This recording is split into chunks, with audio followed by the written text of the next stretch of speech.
Ce n'est pas la loi du 5 septembre 2018 qui a fait le choix de généraliser les exigences de qualité pour l'offre de formation. C'était inclus dans la loi de mars 2014. Ce qu'a fait la loi nouvelle, c'est de créer un type de certification qui ressemble à une certification de marché, j'allais dire traditionnelle, avec des organismes certificateurs accrédités par le COFRAC, un référentiel unique national, Calliope, qui servira de référence pour ces opérations de certification.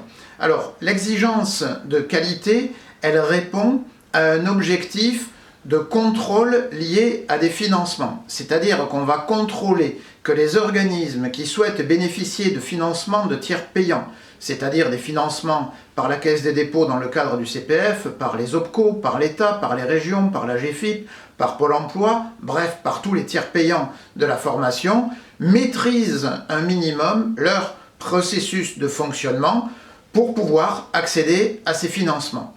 Ce qui veut dire qu'on n'est pas devant un référentiel obligatoire et que le choix finalement de se faire certifier Calliope relève de trois questions. La première, c'est est-ce que j'ai besoin des financements de tiers payants? Eh bien, si je suis par exemple un opérateur de l'apprentissage, zéro marge de manœuvre, il faudra que je sois certifié Calliope, sinon je ne pourrai plus accéder au financement des OPCO. Donc, premier critère, le marché sur lequel on se trouve. Deuxième critère, indépendamment du tiers payant, est-ce que mes clients l'exigent? Il se pourrait très bien qu'une entreprise ne travaille qu'avec des organismes certifiés par choix, par politique d'achat, même si elle travaille avec son budget propre, donc exigence client. Troisième critère, je considère, indépendamment de mes clients ou des financements, que la démarche qualité va me faire progresser. Eh bien, si c'est le cas, ou si je réponds oui à une de ces trois questions, il faut que je me fasse certifier Calliope.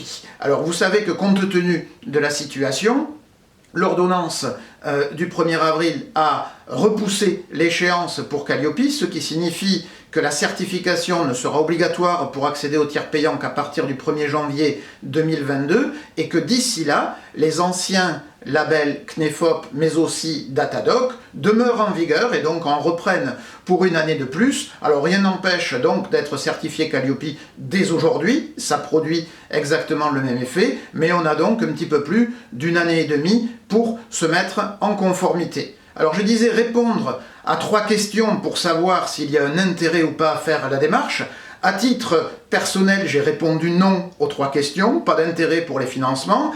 Les clients ne me le demandent pas et je ne considère pas que la démarche Calliope va me faire progresser. Donc du coup, je fais le choix de ne pas être référencé qualité. Alors pourquoi ? Parce que mon propre référentiel, et peut-être que c'est une invitation pour tous les gens qui exercent l'activité de formation, mais aussi pour les entreprises dans leur politique d'achat, mon propre référentiel en matière de formation ne correspond pas très bien à celui de Calliope. C'est-à-dire que Calliope décrit un processus où on essaie de bâtir un monde idéal, et moi en tant que formateur, je considère que je me confronte à des réalités fuyantes, que je vais être dans des situations qui auront été systématiquement imparfaitement préparées pour des tas de raisons, et que dans ce cadre-là, je me pose la question comment je vais rendre service à mon client qui n'est pas le consommateur, et à ce consommateur qui n'a pas toujours décidé d'être là, et c'est ça mon référentiel personnel, que je pourrais détailler et que j'ai déjà détaillé d'une autre manière à base de recettes